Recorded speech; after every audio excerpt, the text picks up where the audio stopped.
hello to the channel. Welcome back. Another midweek preview video. Thanks again for watching. Got a few games midweek and then we've got the real quiz at the weekend, the SPFL special. I've recorded preview for that and we'll put the link up to that later on in the video. Meanwhile, if you're playing midweek, we've got a wee preview to do. Just get a quick look at what's been happening at the weekend. Bit of better form, which I'm quite pleased about. Not in the medals special. Mark Pupil nowhere to be seen. Maybe he'll make it back for the second game, I don't know. Sergio Gomez called the right captain, so I guess that's all you can really do. Challenger wise, nothing really too strong. Obviously the MLS teams are all at the Leagues Cup, and I do have quite a lot of MLS players now, but they don't qualify for Challenger, which is the league.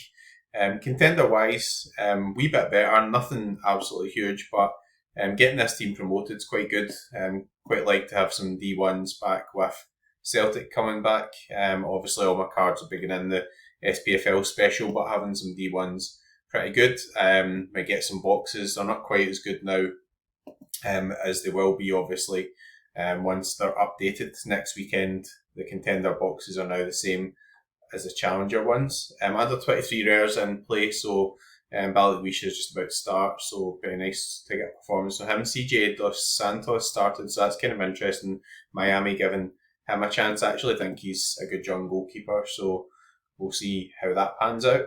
This is the best effort so far, so 11th and also 3rd in All-Star, so pretty strong performances all around there. Elias Olsson, not the best. He's been doing really well. I don't think this will hold. I think it's more likely to be like 6th or 7th or whatever, but we'll pick up a reasonably good super rare. And cap 270 super rare, we're waiting on Jonathan Russell, big Johnny Russell. Fingers crossed he at least participates. A really strong performance. Viola clean sheet.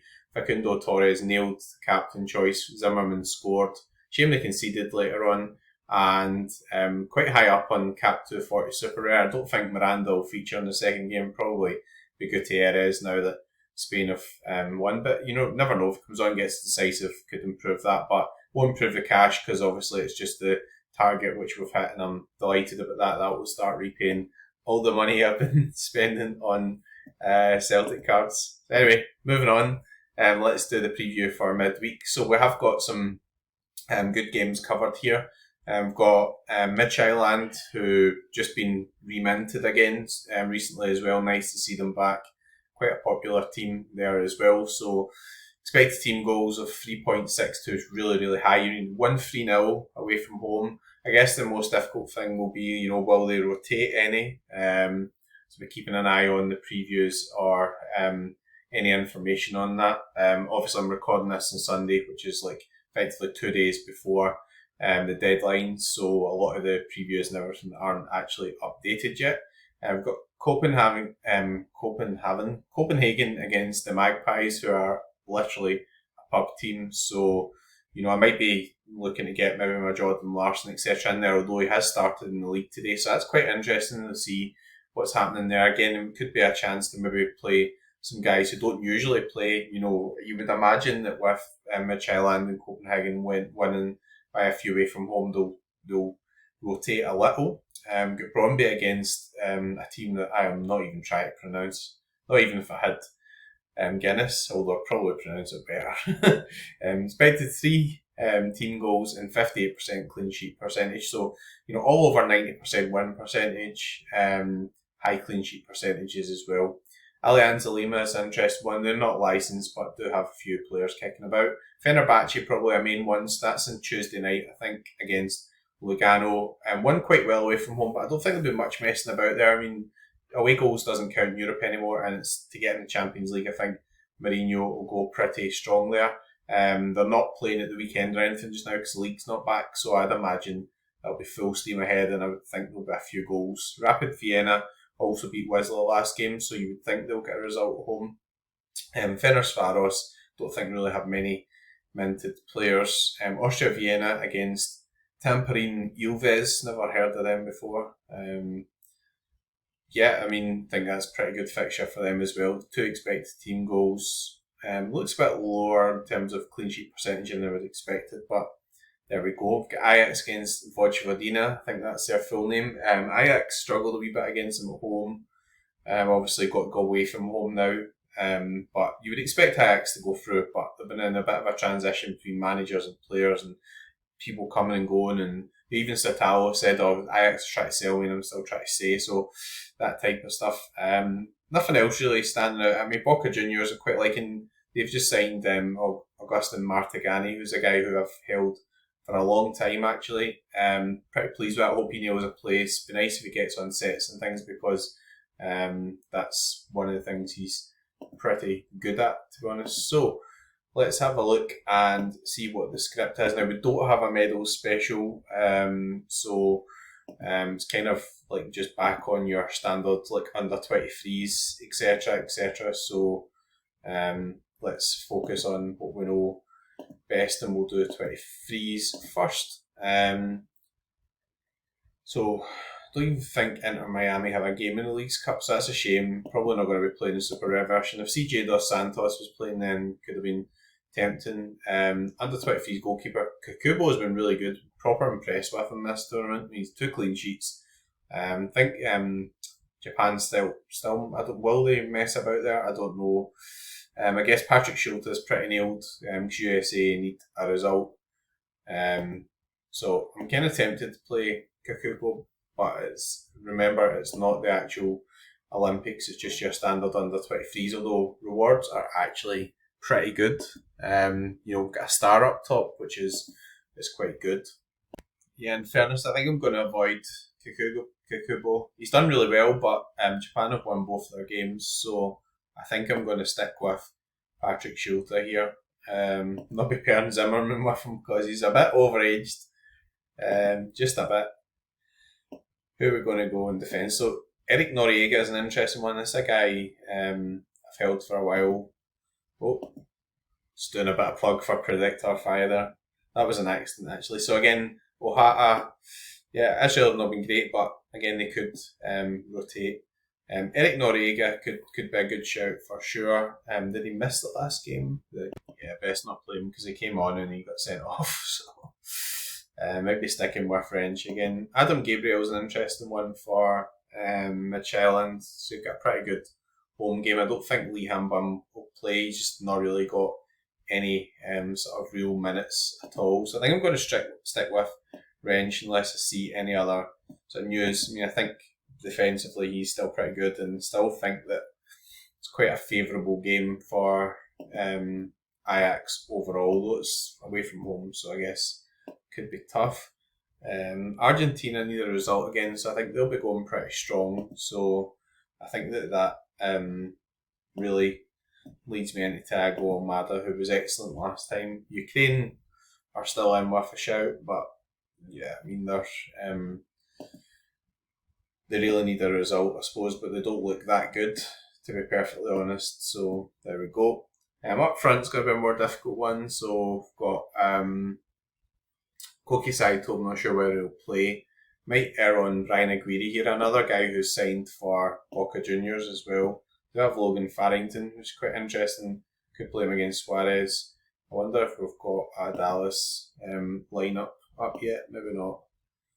No green tip sign. So no Dallas lineup yet on Protector 5, but there will be. So we're going to keep a close eye on that because Big Logan Farrington's been doing pretty well, to be honest. But even if he's big, I should call him Big Logan. Shirky, I guess, could be a shout. New Zealand look pretty poor, conceded a good few, and France obviously are in a commanding position. So we'll have a look at the previews and see whether maybe it's worth a risk. RSL against Atlas again. Diego Luna is really pretty good player. Could be tempted there. Ignacio Fernandez was excellent in the last game. I'm going to whack him in here because they go for an Argentina result. Let's have a look at the limited version. I don't know if I'll be that strong here. I might need to take a bit of a risk goalkeeper wise. Yes, it's Kukubo or Nozawa. Might go for a contra strategy here and just go for Nozawa, It's a tough one. Maybe they'll just stick with Kubo, but yeah, you don't really get a lot of information as such on, these teams. It's a difficult bit. Takai and Nishio played the last game, so I don't really know what's going to happen. I don't really fancy Nashville at the moment is pretty poor. Probably just go with Kota Takai. Again, Japan rotation here. Mito never started the last game, so that's kind of interesting. Sota Kawasaki could play, so we go with him. Leo Labada, Israel need the result, and then dare say Mito will get some game time. Never started the last game. He was really good in the first one, so maybe they'll give him a bit of game time ahead of the next game. I'm not really going to be playing Super Rare version as I mentioned there, so let's have a look at All Star, and then that will probably do. It's just not as much on, midweek, so is what it is from that point of view. But it's nice to get some teams in, and as I say, got the real proper stuff coming up at the weekend. The Scottish League, the SP. Apologies if there was any slight interruption there. My computer decided to do Windows updates, so I had to join the videos together, which is completely beyond my competence by the looks of it. So anyways, the midweek fixtures, All-Star Super Rare, Elias Olsen, it's an obvious one. Joe Willis think that's a reasonable fixture as well. Guess the issue with the Leagues Cup, as we've seen a lot of rotation already, so that's going to be part of the real issue there. I think that USA will go quite strong, so I was looking at the sheet here and see what Zimmerman doesn't have a double game week, right? It's just he's away with the Olympics, so does qualify for the Nashville game, but he's obviously not going to play in that game. So I think I would have to go with Zimmerman in defence.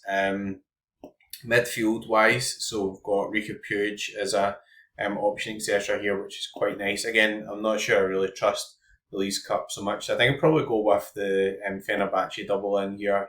Can use other guys like maybe Hani, Puig, maybe even in the caps, etc. So we've got Ferdi, who was come on and scored the last game, so I think he'll be ready for this game. I think Argentina still need a result as well. We've got Jordan Larson, so it's dead tempting that, isn't it? The thing is, he was on the bench in the last game against this team, and he came on and he only got 25, so it's just such a good fixture, right? I might change my mind and put him in, but I think with Argentina really needing a result, I think got to go with Julian Alvarez and then Sebastian Szymanski. I'm going to captain Szymanski. Ferdi was really good in the first game, but I'm going to stick with my instinct there, and I think this started pretty well under Jose Mourinho. Rare wise, probably have some more options here. Again, we've got a Lavakovic in rare, which is quite handy. So, although Olsen's got the best fixture, I think I'll probably put Lavakovic in the caps. It's a nice cap price just now, 50, which is quite interesting. So, a wee bit boring, but yeah, I think I'll go with Olsen. He is on auction just now as well, so if anyone's sort of having a look for someone, he looks as if he's quite reasonably priced as well. It's defensive wise, so Satalo was pretty good in the first game. That's pretty interesting one. Ainaba never played the last one. Lehan Bum doesn't generally play. Rasmus Lauritsen, again, probably will play, so that's an interesting one. I think I'll probably stick with Satalo. Say Lauritsen, they could maybe rotate a wee bit there. That's where it's difficult. These qualifiers are important games, right enough, so just are coming quite early on season. So I'm going to go with Satalo just for his class. Midfield wise, Moon and Shuiar came on, I think, in the last game, done pretty well. So that's an interesting one. Franco Ibarra, Mats Moladelli. We've used Almada elsewhere. Franco van den Boom's a guy I don't really understand why he doesn't really play more for. I guess that's like kind of similar situation to Palma at Celtic. I'm going to go with Szymanski. I think that's quite a good pairing, Szymanski and Tadic, given they scored a few goals over there. I think Mourinho will still take this fixture really quite seriously as well. You really want to get in the Champions League. Santiago Moreno's quite a tempted one again. It's this Leagues Cup thing with the rotations, etc. that's sort of thrown me out there. I guess I could really go for the next best and just play with Lauritsen as well. Quite hard to get info on guys like that. Mats Moladelli's got a game, but he is this sort of standout in terms of projected scores, and I'll go for Tadic in terms of captain as well. I don't know if we'll have much at limited level. I'll have a wee look anyway and see if there's anything that really stands out. Tempted a wee bit to pick up a I've got Rully. So there's no medals special, so I can play with Rully actually. So not so bad. So let's have a look and make sure we're picking the optimal selections anyway, and then that'll probably do us for this one. So Ottomeny's been a bit disappointing. He's not really dominated so much, but he does pop up here with the highest projected score, which is quite interesting. So I guess from that point of view, you've got to just sort of trust that a wee bit. Matson with a projected 90 on the bench today as well, so I think it's a good chance he'll start. I don't think there'll be that much messing about given it's an actual Champions League type game, so I imagine he'll probably go strong and just treat it as a bit of sort of like getting a bit of fitness, getting up to speed. Idrissi I need to check because such a good player. He sent off recently and puts up some really good scores, Idrissi, but where is he?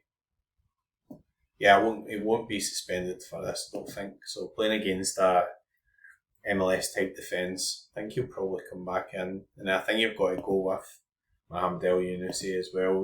Just an overwhelmingly good fixture. I'll check on that as well, but that looks quite good to me. I'm sure there'll be some cap options to come in there as well. So I don't know how many people will be playing midweek, so I'm going to leave it a bit at that. As I said earlier on in the video, we're just going to finish things off now, and I'm going to put the link up, the SPFL video, if you're interested in playing for the weekend. Can't wait, absolutely buzzing about it, but we'll end in customary fashion anyway. If you're playing midweek, good luck and go for